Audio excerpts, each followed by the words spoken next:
Assalamualaikum, salam sehat buat kita semua. Apa kabar anak-anak ibu?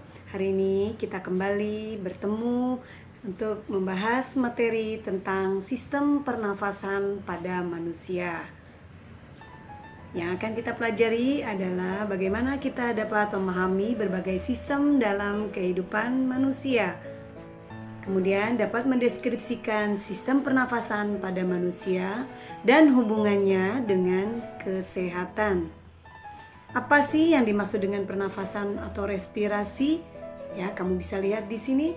Respirasi adalah proses pengambilan oksigen dan pengeluaran karbon dioksida beserta uap air serta menghasilkan energi yang dihasilkan tubuh. Pertukaran gasnya itu terjadi antar sel dengan lingkungan. Kita lihat. Yang pertama kita bahas adalah alat-alat dalam sistem pernafasan. Kita lihat ini gambarnya. Yang pertama adalah rongga hidung. Bagaimana kita memasukkan udara berupa oksigen itu harus lebih baik melalui rongga hidung. Kenapa? Karena di dalam rongga hidung kita terjadi perlakuan khusus dibandingkan pada saat udara atau oksigen yang masuk melalui mulut. Ya, kita lihat di sini terdapat rambut-rambut hidung dan mukus. Kemudian udara mengalami perlakuan sebagai berikut, antara lain adalah penyaringan dan juga penghangatan serta pengaturan suhu di sana. Ya, itu sebabnya jauh lebih bagus atau lebih baik udara masuk melalui hidung kita. Organ yang kedua adalah faring. Merupakan persimpangan antara saluran makanan atau usofagus yang kita sebut dengan kerongkongan dan saluran respirasi atau kita sebut trakea. Ya, dalam bahasa sehari-hari kita sebut dengan tenggorokan. Ada 3 bagian faring. Yang pertama nasofaring, daerah faring yang membuka ke arah rongga hidung. 2. Orofaring, membuka ke arah rongga mulut. Dan yang ketiga adalah laryngofaring, membuka ke arah laring. Berikutnya, organ yang ketiga. Ini yang kita sebut dengan laring. Terletak di bawah faring dan merupakan pangkal tenggorokan. Tersusun oleh tulang rawan. Fungsinya menyalurkan udara dari faring ke trakea. Terdapat glotis atau bagian atas laring. Glotis akan menutup oleh jaringan penutup yang disebut epiglotis saat ada makanan yang masuk ke dalam mulut. Laring juga disebut sebagai kotak suara karena memiliki pita suara. Organ yang keempat yang disebut dengan trakea atau tenggorokan. Lapisan luar terdiri atas jaringan ikat. Lapisan tengah terdiri atas otot polos dan cincin tulang rawan. Lapisan terdalam terdiri atas jaringan epitel yang bersilia dan menghasilkan banyak lendir, berfungsi untuk menangkap benda-benda asing yang akan masuk ke paru-paru bersama udara pernafasan. Itu sebabnya pada saat kalian bersin, ada sesuatu benda asing yang masuk ke dalam tenggorokan kita. Itu silia sedang bekerja sehingga terasa gatal di tenggorokan kita. Berikutnya adalah bronkus. Merupakan cabang batang tenggorokan berjumlah sepasang. Yang satu menuju ke paru-paru kanan dan yang satu menuju paru-paru kiri. Dinding bronkus terdiri atas 3 lapis, yaitu jaringan ikat, otot polos, dan jaringan epitel seperti pada trakea. Perbedaannya adalah dinding trakea jauh lebih tebal dan cincin tulang rawan pada bronkus tidak berbentuk lingkar sempurna. Organ yang keenam adalah bronkiolus. Bronkiolus adalah percabangan kecil-kecil dari bronkus. Sel-sel epitel berselia pada bronkiolus berubah menjadi sisik-sisik epitel. Pada bronkiolus ini sudah tidak lagi terdapat cincin tulang rawan dan bronkiolus akan berakhir pada alveolus. Organ yang terakhir yaitu paru-paru dan alveolus. Paru-paru manusia berjumlah sepasang kanan dan kiri. Setiap paru-paru dibungkus oleh selaput pembungkus paru-paru yang dikenal dengan nama pleura. Paru-paru kanan ada 3 gelambir, paru-paru kiri ada 2 gelambir. Kalian bisa lihat di sini pada gambar ya. Di dalam paru-paru terdapat kantong udara sebagai tempat terjadinya difusi gas yang disebut dengan alveolus. Ini yang berbentuk gelembung-gelembung ya. Permukaan alveolus dilingkari kapiler darah sehingga memungkinkan terjadinya difusi gas. Nah, silahkan kamu jawab pertanyaan-pertanyaan pada slide. Sudah? Kalau sudah, kita lanjutkan.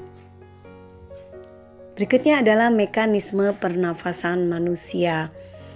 Pernafasan manusia itu terdiri dari 2 fase. Yang pertama dengan yang disebut dengan inspirasi atau pengambilan udara, dan yang kedua adalah yang disebut dengan ekspirasi atau pengeluaran udara. Pernafasan berdasarkan cara melakukannya atau organ yang berperan terbagi menjadi 2, pernafasan dada atau pernafasan yang melibatkan otot-otot antar tulang rusuk. Berikutnya yang kedua adalah pernafasan perut yang melibatkan otot-otot diafragma. Kita lihat mekanisme pernafasan dada dan perut. Pada saat pernafasan dada, udara masuk melewati hidung, kemudian tulang rusuk terangkat karena terkontraksi otot antar tulang rusuk. Kemudian volume rongga dada membesar. Ini pada fase inspirasi. Silahkan sambil kamu praktekkan ya. Kemudian pada fase ekspirasi, kita hembuskan udara keluar, maka tulang rusuk turun. Karena otot-otot antar tulang rusuk berelaksasi. Volume rongga dada mengecil. Berikutnya, pernafasan perut. Kita lihat pada gambar sambil dipraktekkan ya. Pada fase inspirasi, udara masuk, maka otot-otot diafragma berkontraksi. Diafragma bentuknya mendatar. Volume rongga dada membesar karena berisi udara. Kemudian ekspirasi. Pada fase ini udara keluar. Otot-otot diafragma relaksasi. Otot perut berkontraksi. Diafragma melengkung dan rongga dada volumenya mengecil. Kita lanjutkan. Nah, kamu bisa lihat. Silahkan dijawab pertanyaan pada slide. Sudah? Kalau sudah, kita lanjutkan. Nah, kita bicara tentang volume udara pernafasan. Kamu perhatikan pada tabel ya, pada grafik di slide ini. Ada volume tidal, ada volume cadangan inspirasi, ada volume cadangan ekspirasi, volume sisa, ada yang disebut dengan kapasitas vital paru-paru, dan ada juga yang disebut dengan volume total paru-paru. Silakan kalian lihat di situ jumlah-jumlah udara pada masing-masing volume tadi. Volume tidal 500 cc, volume cadangan inspirasi 1500 cc dan seterusnya. Ini adalah grafik volume udara pernafasan pada manusia. Nah, berikutnya kita lihat pengertian dari grafik tadi. Macam-macam volume udara pernafasan. Volume tidal adalah volume di mana udara yang dihirup dan dihembuskan dalam keadaan pernafasan biasa atau respirasi biasa. Volume cadangan atau inspirasi disebut dengan komplementer.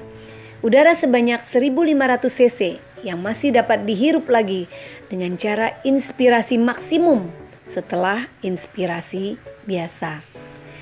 Kemudian volume cadangan ekspirasi disebut dengan suplementer. Udara sebanyak 1500 cc yang dapat dihembuskan pada saat ekspirasi maksimum dengan mengerutkan otot perut sekuat-kuatnya. Berikutnya udara residu, ini yang disebut dengan udara sisa ya. Udara sebanyak 1000 cc yang tidak dapat dihembuskan lagi dan menetap pada paru-paru kita. Nah, ini pertanyaan berikutnya. Silakan. Berikutnya, pertukaran gas di dalam tubuh. Pertukaran gas di dalam paru-paru manusia disebut juga sebagai respirasi eksternal karena berhubungan dengan udara luar tubuh yang terkait dengan pernafasan melalui hidung. Perhatikan reaksi kimianya. Nah, untuk pertukaran gas di dalam jaringan disebut sebagai respirasi internal karena berada di dalam tubuh manusia. Terjadi pelepasan oksigen dari darah ke jaringan dan pengikatan karbon dioksida dari jaringan oleh darah. Perhatikan reaksi kimianya. Nah, kita lihat pada gambar. Proses pertukaran karbon dioksida dari sel jaringan ke dalam darah. Setelah berada di dalam darah, karbon dioksida dibawa ke alveolus untuk dikeluarkan.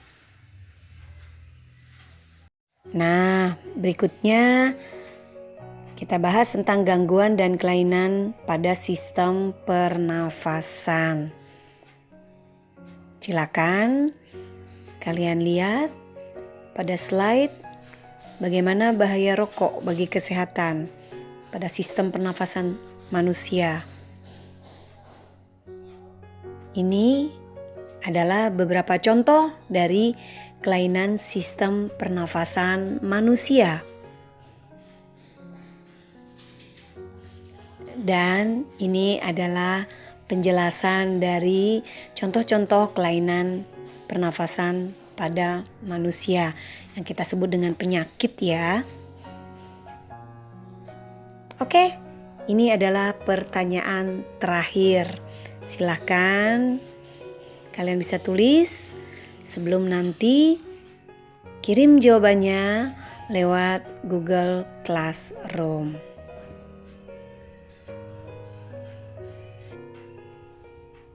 Itulah hasil pembahasan kita hari ini tentang sistem pernafasan pada manusia. Silahkan kalian boleh menjawab semua pertanyaan-pertanyaan yang ada di slide tadi. Kemudian kalian bisa kirim lewat Google Classroom. Ibu tunggu ya. Sampai ketemu lagi. Tetap jaga protokol kesehatan. Tetap semangat. Assalamualaikum warahmatullahi wabarakatuh.